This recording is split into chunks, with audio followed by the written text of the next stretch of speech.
दोस्तों अगर आप कमोडिटी ट्रेडर हैं, अगर आप कमोडिटी ट्रेडिंग करना चाहते हैं क्रूड ऑयल के अंदर, नेचुरल गैस के अंदर, तो आपको मैंने पिछली वीडियो के अंदर कुछ फीचर्स बताए थे कि किस तरीके से आप स्टार्ट कर सकते हो एज ए बिगिनर। आप किस तरीके से चार्ट देख सकते हो। उसके बाद आप किस तरीके से आप इस अगर स्कैल्पिंग करना चाहते हो तो स्कैल्पर फीचर का यूज़ कर सकते हो, किस तरीके से अलर्ट्स लगा सकते हो। तो आज मैं इसी तरीके के कुछ फीचर्स आपको आगे बताने वाला हूं जिससे कि आपको कुछ हेल्प मिलेगी। ठीक है, तो सबसे पहले स्टार्ट करता हूं मैं यहाँ पे फ्लैश ट्रेड से कि फ्लैश ट्रेड का यूज़ आप किस तरीके से कर सकते हो। तो इसलिए मैं यहाँ पे यूज़ करूँगा धनवेब प्लेटफॉर्म का। तो यहाँ पे जब आप लॉगिन करोगे तो आपको डैशबोर्ड कुछ इस तरीके का दिखाई देगा। तो यहाँ पे आपको क्या करना है, आपको जाना है ऑर्डर सेक्शन के ऊपर। ऑर्डर पे जब आप जाओगे यहाँ पे तो आपको एक फ्लैश का ऑप्शन यहाँ पे दिखाई देगा। इस पर जब आप क्लिक करोगे तो यहाँ पे आपके पास फ्लैश ट्रेड ओपन हो जाएगा। ये क्या फीचर होता है देखिए। फिलहाल क्रूड ऑयल के ऊपर अपन काम करना चाहते हैं, एमसीएक्स मार्केट, कमोडिटी मार्केट के ऊपर काम करना चाहते हैं, तो उसी की बात अपन करेंगे। तो निफ्टी का मैंने आपको पहले से बता ही रखा है। तो यहाँ पे अपन सर्च करेंगे क्या, क्रूड ऑयल, CRUDEOIL। ठीक है, क्रूड ऑयल जनवरी का फ्यूचर एमसीएक्स अपने को ट्रेड करना है। तो यहाँ पे अपन कर देते हैं क्लिक यहाँ पे। ठीक है, तो यहाँ पे जो अपन ने ऐड करके रखा हुआ था सेम यहाँ पे ऐड हो चुका है। ठीक है, तो इसमें सबसे पहला जो फीचर आता है अपने पास आता है एटीएम का, एट द मनी। मतलब ये एक एज ए वॉच लिस्ट भी काम करता है कि आपको ये प्राइस मान लो यहाँ पे चल रही है, जैसे 6,727 रुपये प्राइस चल रही है। अगर ये प्राइस 6,700 भी रह जाती है ना, तो ये ऑटोमेटिक क्या करेगा कि एट द मनी की प्राइस है, जैसे 6,750 चल रही है अभी, ये 6,700 अपने आप चली जाएगी। ठीक है, ये कॉल साइड की प्राइस दिखा रहा है। ऊपर और नीचे की 3 स्ट्राइक प्राइस ये ऑटोमेटिक ऐड करके रख लेता है। ठीक है, तो आपको यहाँ पे ढूंढने की जरूरत नहीं पड़ती, मैनुअली ऐड करने की जरूरत नहीं पड़ती। उसके साथ ही वॉल्यूम बताता है, यहाँ पे ओआई बताता है, यहाँ पे ओआई में चेंज कितना हुआ ये बताता है, एलटीपी फिलहाल क्या चल रही है, लेटेस्ट ट्रेडेड प्राइस क्या चल रही है, उस प्राइस में चेंज कितना हुआ है, परसेंटेज वाइज चेंज कितना हुआ है, यहाँ पे ये सब बता देता है। उसके बाद अपन क्या कर सकते हैं कि यहाँ से इसकी डायरेक्शन भी चेंज कर सकते हैं। आपको लग रहा है कि आज ये 2% नीचे है क्रूड ऑयल, ठीक है, तो इसमें क्या करेंगे, बुलिश है, अगर इस पे बेयरिश कर देंगे तो यहाँ पे बेयरिश साइड का ये एट द मनी की स्ट्राइक प्राइस अपने को शो कर देगा। उसके बाद क्या करना है अपने को, नेक्स्ट फीचर आता है हाईएस्ट ओआई। तो इस पे जब अपन क्लिक करेंगे तो यहाँ पे अपन देखेंगे कि ऐसी कौन सी स्ट्राइक प्राइस है जिसके अंदर आज हाईएस्ट ओआई है, मतलब ओपन इंटरेस्ट सबसे ज़्यादा है। तो यहाँ पे आप देखोगे कि ये पुट की ये प्राइस है, इसके अंदर सबसे ज़्यादा ओपन इंटरेस्ट है, और यहाँ पे ये ओपन इंटरेस्ट इसके अंदर वॉल्यूम वाइज सबसे ज़्यादा है। ओआई की अगर बात करें तो यहाँ पे पहले नंबर की जो स्ट्राइक प्राइस है सर 6,700 की पुट है जो है, इसके अंदर सबसे ज़्यादा है। बेयरिश में अगर बुलिश में देखें तो यहाँ पे आपको दिखाई दे रहा होगा 6,800 का कॉल है जो सबसे ज़्यादा सेल किया गया है आज, इसलिए इसमें ओआई सबसे ज़्यादा है यहाँ पे। तो ये चीज़ भी आप यहाँ से देख सकते हो। थर्ड ऑप्शन आता है टॉप ट्रेडेड के ऊपर। इस पे जब आप क्लिक करोगे तो आप ऐसी स्ट्राइक प्राइस यहाँ से देख सकते हो जो आज सबसे ज़्यादा ट्रेड की गई है। ठीक है, कॉल साइड की कौन सी स्ट्राइक प्राइस सबसे ज़्यादा ट्रेड करी गई है वो आप देख सकते हो। बेयरिश साइड के अंदर जो आप स्ट्राइक प्राइस ट्रेड करी गई है आप वो देख सकते हो। ठीक है, तो फर्स्ट फीचर तो अपने पास ये आ जाता है। उसके बाद यहाँ से आप इसकी एक्सपायरी भी चेंज कर सकते हो। ठीक है, तो ये ऑप्शन अपने को मिलते हैं।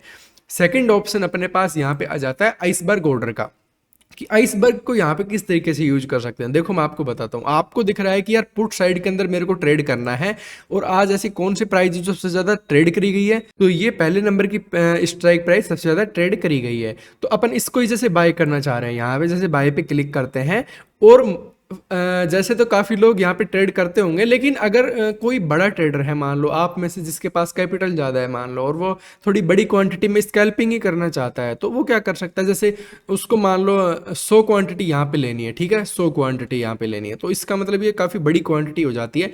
मतलब इसके एक लोट के अंदर यहाँ पे देखो, अगर मैं एक लोट करता हूँ तो आप देखोगे कि इसमें यूनिट्स कितनी है, 100। मतलब एक अगर आप लोट मारोगे यहाँ पे तो उसके अंदर 100 यूनिट्स होती हैं। तो इसकी जगह अगर मान लो आप 100 लेना चाहते हो लोट्स यहाँ पे, तो इसके अंदर आपको 10,000 यूनिट्स देखने को मिलेंगे। मतलब अगर 1 रुपये ऊपर नीचे होता है तो 10,000 रुपये ऊपर नीचे होंगे यहाँ पे। तो इतनी बड़ी क्वांटिटी यहाँ पे एग्जीक्यूट करने के लिए वो एक झटके से तो आपको मार्केट प्राइस पे नहीं मिल सकती। तो इसलिए क्या होता है, यहाँ पे देखो, अगर मैं क्वांटिटी इसकी ज़्यादा डालता हूँ तो स्लाइस एज ए आइसबर्ग यहाँ पे लिखा आ जाता है, और नंबर ऑफ लेग्स भी लिखा आ जाता है कि आप कितने लेग्स में इसको एग्जीक्यूट करना चाहते हो। ताकि अब जैसे मैंने इसको 5 कर दिया तो ये 20-20 करके यहाँ पे एग्जीक्यूट करेगा, या इस तरीके से करेगा कि आपको जो प्राइस है वो एक एवरेज प्राइस आपकी ठीक मिल जाए, ज़्यादा ऊपर नीचे आपको प्राइस ना मिले।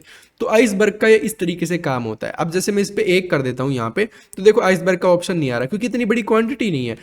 10 कर देता हूँ तो अब यहाँ पे ये इतनी बड़ी क्वांटिटी अब भी नहीं है, लेकिन फिर भी अगर आप इस पे चाहते हो तो इस पे क्लिक कर सकते हो, और अगर नहीं चाहते तो यहाँ पे क्लिक नहीं करना है। अब जैसे 100 पे मैं क्लिक कर देता हूँ तो ये जरूरी हो जाता है क्योंकि यहाँ पे इतनी बड़ी क्वांटिटी डायरेक्ट मार्केट ऑर्डर में जा ही नहीं सकती।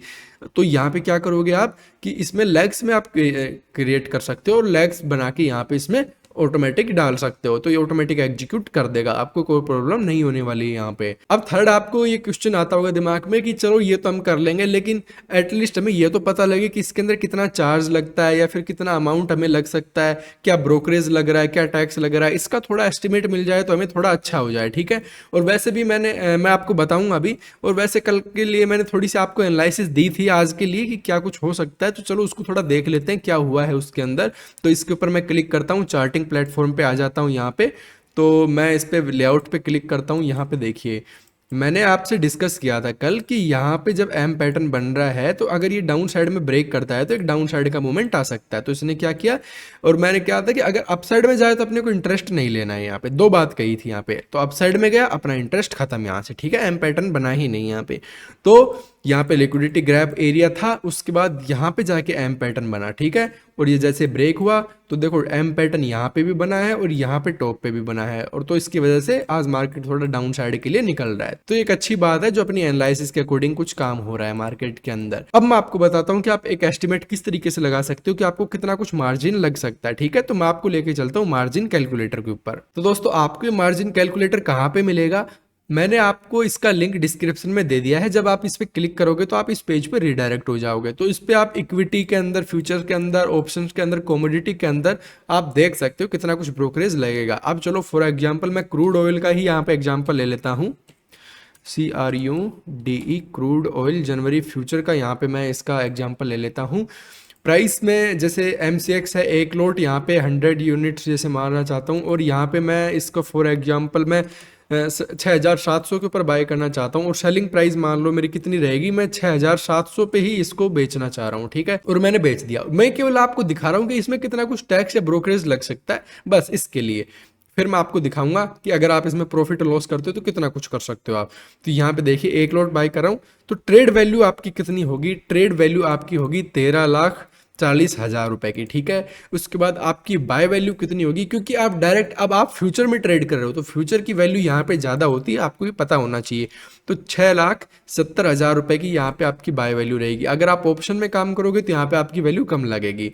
Cell value same as it is है, जितनी बाय की अपन ने उतने ही सेल किया। और ये इसलिए भी लग रही है क्योंकि एक्सपायरी यहाँ पे नज़दीक है, कल की एक्सपायरी अपन ने ली है। अगर मंथली लेते तो शायद इसकी वैल्यू कम होती, वो मैं आपको अभी दिखाऊंगा।